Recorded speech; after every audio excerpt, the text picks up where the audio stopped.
मस्त आलू पराठ्याची रेसिपी दाखवणार आहे, ज्याच्या आतलं स्टफिंग अगदी काटोकाट भरलेलं असेल आणि लाटताना पराठे फाटणार सुद्धा नाहीत आणि त्यांना भेगही जाणार नाही। यासाठी काय करायचं हे सुद्धा मी या रेसिपीमध्ये सांगणार आहे। चला तर मग रेसिपी बघूया। आता आलू पराठ्यासाठी सगळ्यात महत्त्वाची लागणारी गोष्ट म्हणजे बटाटे। आता हे बटाटे मी उकडवून घेतलेले आहेत। आता हे तुम्ही स्मॅश सुद्धा करू शकता, पण मी इथे हे खिसणीवरती खिसून घेते, जेणेकरून अजिबात त्या बटाट्यामध्ये असं जाडसर काही राहणार नाही। कारण तसा बटाटा राहिला तर मग तो लाटताना पिठाच्या वर येतो आणि ह्या अशा पद्धतीने खिसून घेतल्यावर अगदी पिठाचा गोळा होतो। त्या पद्धतीने या बटाट्याचा गोळा होतो आणि लाटताना ते आतलं जे बटाट्याचं स्टफिंग असतं ते छान पसरतं आणि अजिबात फाटत नाही। आता मी इथे तुम्हाला दाखवते, हा पण उकडलेला बटाटा जो किसलेला आहे तो आहे। आता हा तुम्ही अगदी मळाल तसा तो मळला जातो, त्यामुळे पराठ्यासाठी सगळ्यात महत्त्वाचं म्हणजे आपल्याला उकडलेला बटाटा असा किसून घ्यायचा आहे। आता आपल्याला या बटाट्याला फोडणी देण्यासाठी एक पेस्ट करायची आहे।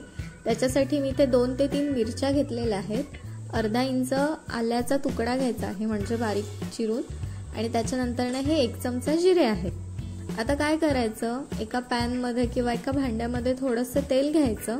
त्याच्यामध्ये मी अगदी म्हणजे थोडीशी मोहरी घालतेय, जास्त आपल्याला घालायची नाहीये, मी फक्त थोडीशी मोहरी घातलेली आहे। त्याच्यानंतर आपण जी आता पेस्ट केली होती म्हणजे मिरची, आलं आणि जिरे, ती आपल्याला या तेलामध्ये घालायची आहे। आता ही पेस्ट थोडीशी आपल्याला तेलामध्ये व्यवस्थित परतून घ्यायची आहे आणि ही छान अशी तेलामध्ये परतून झाल्यानंतर ना थोडीशी हळद घालायची आहे। मी इथे अगदी थोडीशी घातली, तुम्ही हवी तर घालू शकता किंवा स्किप सुद्धा करू शकता।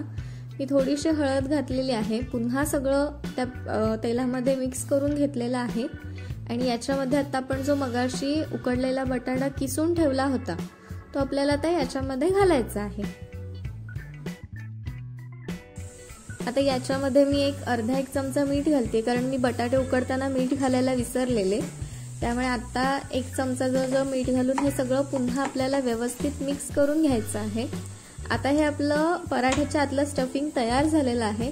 थोडंसं गार होण्यासाठी ठेवायचं आणि आपण लाटायला घ्यायचं। आता पराठ्यासाठीची कणिक वेगळी असते का, तर वेगळी म्हणजे थोडीशी ती घट्ट असते, पण आपण नेहमीच्या चपातीच्या पिठाचं पण सुद्धा करू शकतो। फक्त चपातीचं पीठ अगदी पातळ असता कामा नये। आता मी इथे थोडासा पिठाचा गोळा तो लाटून घेतेय। लाटून घेतल्यानंतर त्याच्यामध्ये आपण ते स्टफिंग भरणार आहोत।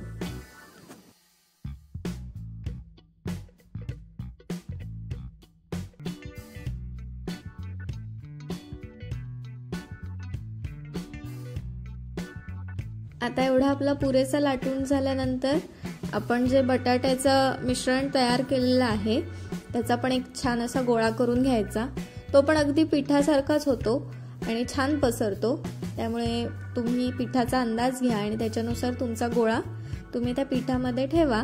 आणि त्याच्यानंतर आपण जे लाटून घेतलेलं कणिक आहे ते हळूहळू जवळ घ्यायचं, अगदी मोदकाला घेतो तसं सगळ्या बाजूने जवळ घ्यायचं। त्याच्यानंतर जे जादाचं पीठ वरती येईल ते आपल्याला काढायचं आहे अशा पद्धतीने।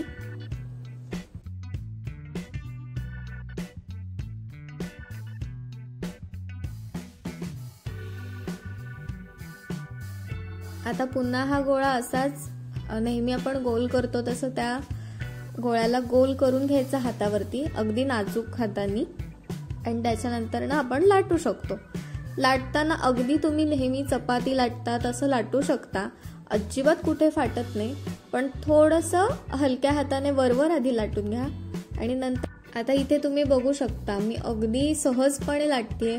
कुठूनच तुम्हाला स्टफिंग बाहेर आलेलं दिसणार नाही किंवा बटाटा वर आलाय असं कुठेही दिसणार नाही। अगदी त्या आतमध्ये पिठाच्या आत ते व्यवस्थित पसरलं जातं आणि हे स्टफिंग अगदी आपल्याला कडेपर्यंत खायला मिळतं। म्हणजे असं नाही होत की मध्ये फक्त स्टफिंग आहे, बाजूला पिठाच्या कडा तशाच राहिल्यात, असं अजिबात होत नाही। छान व्यवस्थित पसरलं जातं। तुम्हाला हवं तर थोडासा जाड ठेवू शकता, मी पराठा कधी पण थोडासा जाड ठेवते, अगदी पातळ लाटत नाही। पराठा करण्यासाठी शक्यतो लोखंडी तवा वापरलात तर उत्तम, त्याच्यावर मस्त छान असा क्रिस्पी पराठा होतो। आता इथे मी तुम्हाला दाखवते।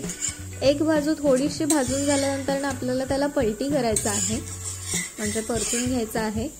आणि त्याच्यानंतर तुम्ही पराठ्यासाठी तेलही लावू शकता, बटर सुद्धा लावू शकता। मी इथे तूप लावलेलं आहे।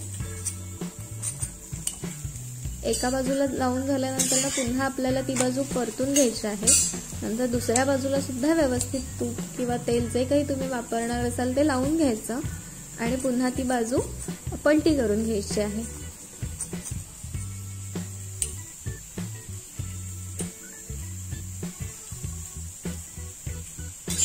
आता इथे तुम्ही बघू शकता पराठा छान फुलतो, मस्त अगदी टम्म फुगलेला आहे आणि त्याच्या अगदी काठोकाठ सुद्धा सारण आपलं आलेलं आहे, म्हणजे बटाट्याचं स्टफिंग जे आहे ते अगदी काठोकाठ भरलेलं आहे। मी आता तुम्हाला दाखवते। इथे आता आपला पराठा तयार आहे। लाटताना कुठेही फाटलेला नाही, भाजतानाही कुठेही फाटलेला नाही, छान टम्म फुगलेले होते आपले पराठे। आणि इथे पण तुम्ही बघू शकता की स्टफिंग अगदी काठोकाठ भरलेलं आहे। खूप सोपी रेसिपी आहे, एकदा नक्की बनवून बघा आणि आवडली तर सगळ्यांना शेअर करा आणि चॅनलला सबस्क्राइब करा। Thank you.